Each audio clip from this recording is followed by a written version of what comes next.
मौला मज़लूम मौला अली अलैहिस्सलाम जी पाक ज़ात बाबरकात खे हदियतल तोहफ़तन पेश कयो से। आमीन 12 इमाम 14 मासूमन के पेश कयो से। करबला जे 72 शहीदन के ऐं ख़ुसूसतन मुझे इमाम सज्जाद मौला ज़ैनुल आबिदीन अलैहिस्सलाम के पेश कयो से। आमीन ऐं महबूब जे नूरी हथारो महबूब जे अज़वाजन मोमिनन जे अमड़न के पेश कयो से। महबूब जे सचन असाबन के पेश कयो से। ॾाॾो आदम ॾाॾी हवा के पेश कयो से। यूनुस अलैहिस्सलाम 1,24,000 अंबिया के पेश कयो से। ऐं महबूब जे नूरी हथारो सैयद मदार शाह बुखारी सरदार के ऐं महबूब जे नूरी हथारो शहीद सदाम हुसैन ख़ासकेली साईं खेन जो सवाब पेश कयो से। आमीन ऐं शहीद सदाम हुसैन साईं वारनि जा जेके बि ॿिया क़रीब वॾड़ा हे फ़ानी दुनिया छॾे विया उन्हनि जे रूहनि खे पेश कयो से। शहीद आसिफ सरकी साईं खे जो सवाब पेश कयो से। इन सॼे कब्रिस्तान में जेके बि मुंहिंजे महबूब जा उम्मती ऐं उम्मतियाणियूं मदफन सभिनी खे सलवात जो सवाब पेश कयो से।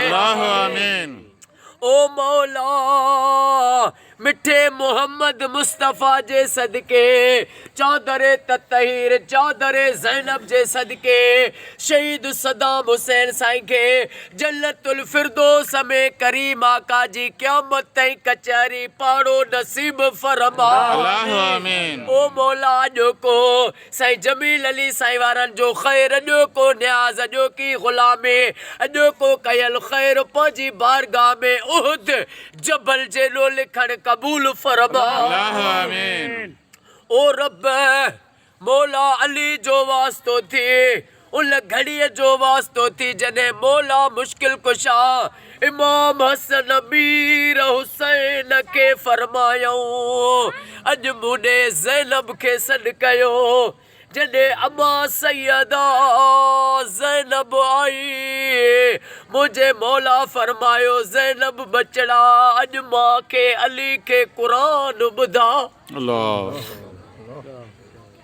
अम्मा सैयदा ज़ैनब जीअं जो क़ुरान पढ़ण लगी मौला जे अखिड़िल मौज़ारो कतार गोढ़ा वया मौला अली रुना ऐं मौला फरमायो ज़ैनब बचड़ा अॼु तुंहिंजे बाबे अली खे पक थी वई तूं शाम में ज़ालिमल जे आॾो हक़ जो आवाज़ बुलंद करे। मौला उन सैयदा बीबी ज़ैनब ऐं अली मौला जो वास्तो थी जमील अली ख़ासकेली साईं खे साईं जे बाबा साईं खे अमड़िन न्याणियुनि खे सदाम साईं जे पुटनि खे क़यामत ताईं आबाद फरमा। जेके बि साईं वारनि जा माइट ख़ासकेली हिन दुआ में शरीक आहिनि सभिनी जा क़यामत ताईं बच्चा घर आबाद फरमा। ग़ाज़ी अब्बास जे सदके ग़ाज़ी जे अलम पाक जे सदके असां खे रमज़ान जा सभई रोज़ा रखण नसीब फरमा। महबूब जी उम्मत खे फ़िरके वारत खां बचा।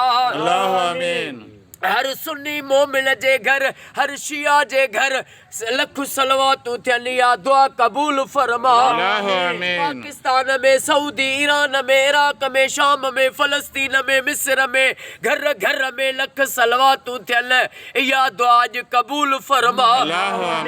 एडवोकेट हाई कोर्ट साईं फैज़ मोहम्मद भंड साईं खे साईं जे अबे अमा खे क़यामत ताईं आबाद फरमा। गुलाम शबीर अब्बासी साईं जा बच्चा घर आबाद फरमा।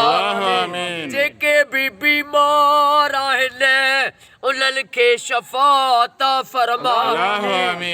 बे औलादनि खे औलाद अता फरमा।